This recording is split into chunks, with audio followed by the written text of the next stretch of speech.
Jumpa lagi dengan saya di channel Roy Fernando Nababan, yaitu channel pembelajaran kimia. Pada pertemuan kali ini saya mencoba menjelaskan cara menentukan perubahan entalpi reaksi dengan menggunakan data energi ikatan. Kita mulai dari yang pertama, yaitu apa itu energi ikatan.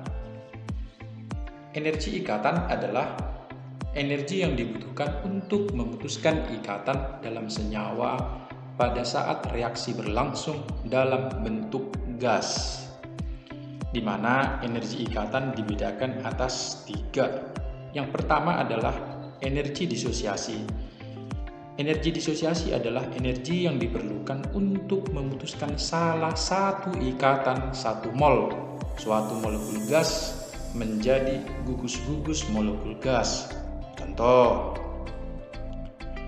CH4 gas, kalau ikatannya kita putuskan 1, maka dihasilkan CH3 ditambah dengan H dalam bentuk gas, di mana besarnya perubahan entalpi pada reaksi ini adalah sebesar energi pemutusan CH yang nilainya sebesar 425 kJ.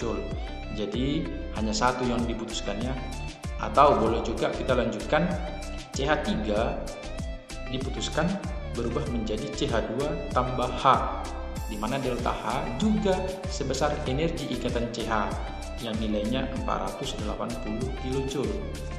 Jadi ingat, kalau energi disosiasi fokus pada pemutusan 1 ikatan saja ya. Yang kedua, ada yang disebut dengan energi atomisasi.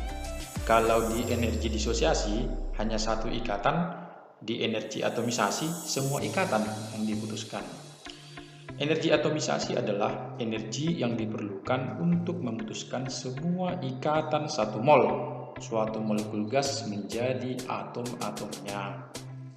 Jadi kalau kita ambil contohnya CH4 juga, maka ketika diputuskan berubah menjadi 1 atom C ditambah dengan 4 atom H dalam bentuk gas, di mana besar perubahan entalpi pada reaksi ini adalah sebesar 4 energi ikatan CH yang nilainya sebesar 1665 kJ. Semua yang diputuskan ya, jadi tidak ada lagi ikatan pada reaksi atomisasi. Lalu yang terakhir ada yang disebut dengan energi ikat rata-rata.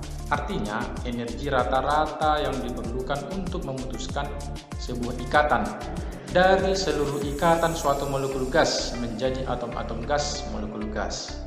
Jadi di energi ikatan rata-rata ini merupakan rata-rata dari beberapa energi ikat yang sama. Kalau kita ambil contohnya masih CH4, maka kita buat pemutusan secara bertahap. Pertama diputuskan dulu 1, lalu CH3 diputus 1, lalu CH2 putus 1 ikatannya, sampai nanti CH putus. Nah, ini merupakan tahapan pemutusan ikatan CH pada CH4. Sehingga menurut hukum Hess, kalau reaksinya ini kita jumlah, maka jumlah delta H akan sama dengan delta H reaksi langsungnya. Demikian ya. Kalau dicoret, nanti ada yang bisa dicoret ini ya, dieliminasi. CH3 boleh dieliminasi, CH2 boleh, nah demikian seterusnya, sehingga tinggal di reaksi akhir adalah CH4 berubah menjadi C tambah 4 atom H. Nah, di mana besar perubahan entalpi sama dengan jumlah keempat energi ikatan CH ini. Nah, jadi ada 4 ikatan CH yang diputuskan. Nah, karena ada 4, jadi energi ikat CH yang mana yang akan kita gunakan? Nah, dari sini muncullah istilah energi ikat rata-rata. Misal kalau kita gambarkan struktur CH4, jadi pada dasarnya seperti ini. Untuk memutuskan CH ini, ikatan CH belum tentu sama besarnya dengan memutuskan CH ini, walaupun sama-sama CH. Nah, itu maksudnya ya. Nah, jadi untuk data berikutnya, energi ikatan CH yang mana yang kita gunakan, maka rata-ratanya yang akan kita gunakan. jadi bukan salah satunya ya. Jadi kita gunakan rata-ratanya, sehingga untuk data energi ikatan berikutnya nanti kalau disediakan di soal itu merupakan data energi ikatan rata-rata. Jadi berapakah besar energi ikatan rata-rata CH? Tulis delta H 1665 kJ yang nilainya tadi sebesar 4 energi ikatan CH. Maka 1 energi ikatan CH atau rata-ratanya dibuat menjadi 416,25 kJ. Yang ini yang disebut dengan energi ikat rata-rata. Jadi kalau ditanya berapakah energi ikat C dan H, nah yang kita gunakan adalah rata-ratanya ya. Bukan yang ini, bukan 440, bukan 425, atau bukan 335, tetapi yang kita gunakan ikatan rata-ratanya. Nah, demikian ya. Oke, bagaimana prinsip perhitungan delta H suatu reaksi ketika kita menggunakan data energi ikatan? Prinsipnya adalah kita buat 2 tahap, yaitu di reaktan terjadi pemutusan ikatan, lalu di produk terjadi pembentukan ikatan baru. Jadi prinsipnya putus dulu ikatan di reaktan, lalu dibentuk ikatan baru di produk. Dengan rumusan ditulis demikian, bahwa delta H reaksi sama dengan sigma energi ikat yang ada di reaktan dikurang sigma energi ikat yang ada di produk. Atau biar lebih mudah diingat, delta H sama dengan energi ikat kiri dikurang energi ikat kanan. Jadi untuk menentukan delta H reaksi dari data energi ikatan ini disarankan menggambar ikatan yang terdapat pada setiap zat dalam reaksi.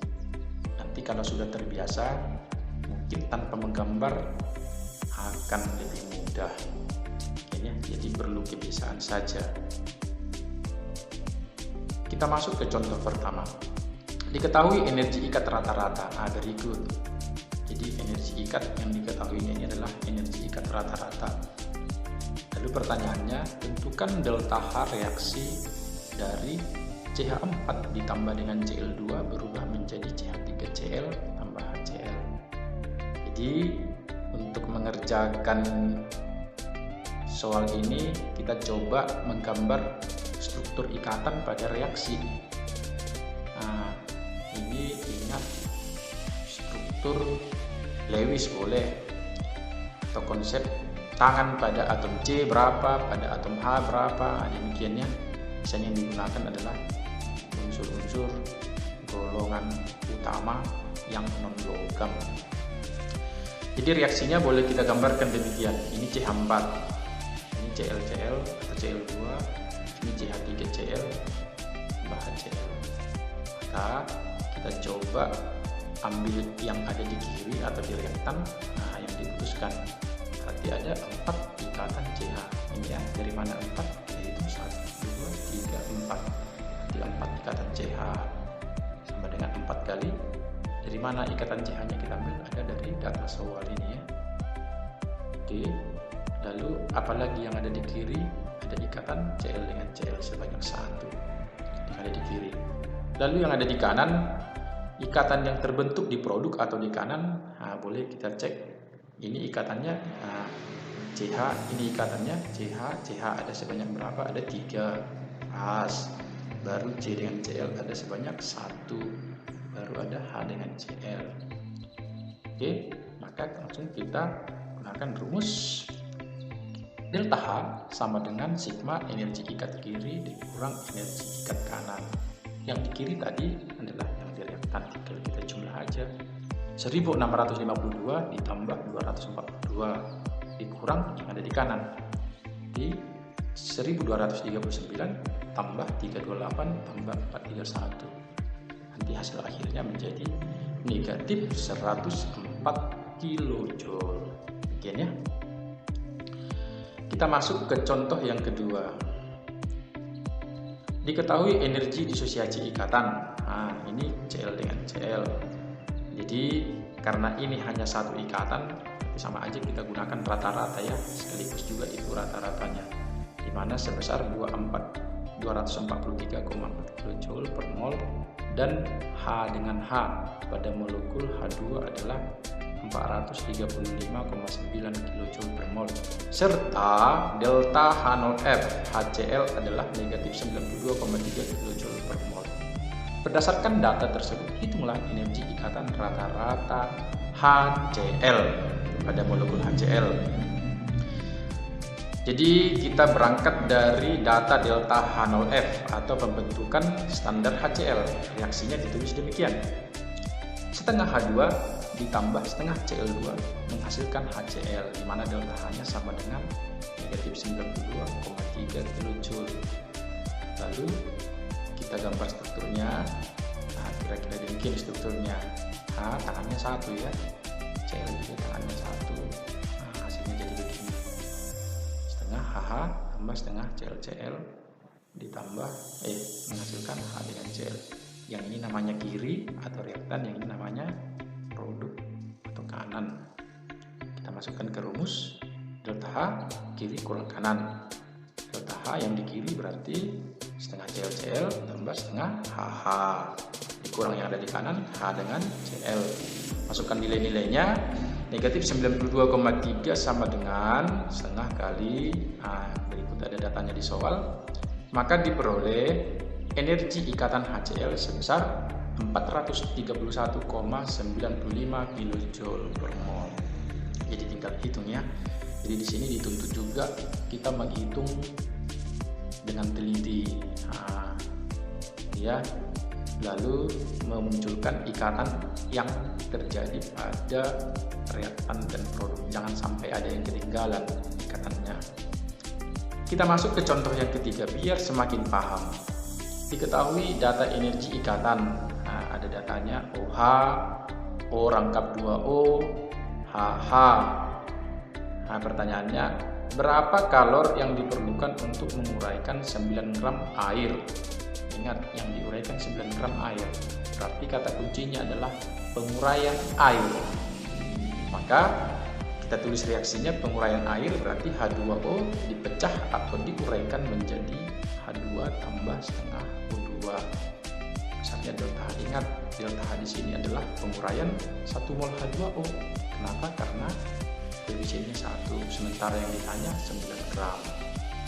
Dicari dulu untuk 1 mol, nantinya tinggal kita bandingkan. Struktur ikatannya boleh ditulis atau digambarkan H2O, demikian ya, HOH, tangan O selalu 2, menghasilkan atau terurai menjadi HH tambah setengah O rangkap O. Maka yang kiri, ini yang kanan. Delta H kiri kurang kanan. Ikatan apa aja yang ada di kiri? Yaitu 2OH. Ini kenapa 2? Ini 1, ini 1 ya. Jadi ada 2 O dengan H ikatannya.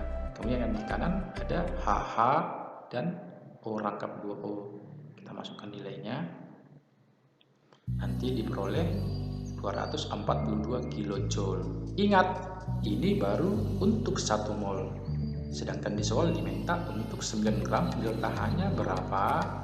Jadi kita tinggal menggunakan rumus perbandingan yang kita pelajari di persamaan termokimia di edisi sebelumnya ya. Kita gunakan rumus mol 1 per delta H1, mol 2 per delta H2. Di hasilnya demikian. Mol 1-nya ini 1, delta H1-nya 242. Mol 2-nya dari mana? Ini kan ada datanya 9 gram. Jadi kalau dikasih tahu data 9 gram, maka tinggal kita cari molnya gram per mr. Kalau mr H2O tidak ada masalah ya, tinggal jumlahkan AR-nya, semuanya jadi 18, tanya delta H2. Maka delta H2-nya menjadi 121 kJ. Ya masih mudah ya, tinggal masukkan ke rumus pada umumnya. Oke, demikian kita masuk latihan soal. Ini ada beberapa soal yang mirip dengan contoh soal tadi. Ini boleh dilatih untuk memantapkan pemahaman Anda tentang yang namanya delta reaksi dari data. Semoga apa yang sudah dijabarkan sebelumnya itu berguna bagi siapapun yang menyaksikan channel ini. Semoga kita semua berada dalam keadaan sehat, kuat, bersemangat dan bersuka cita. Semangat pagi.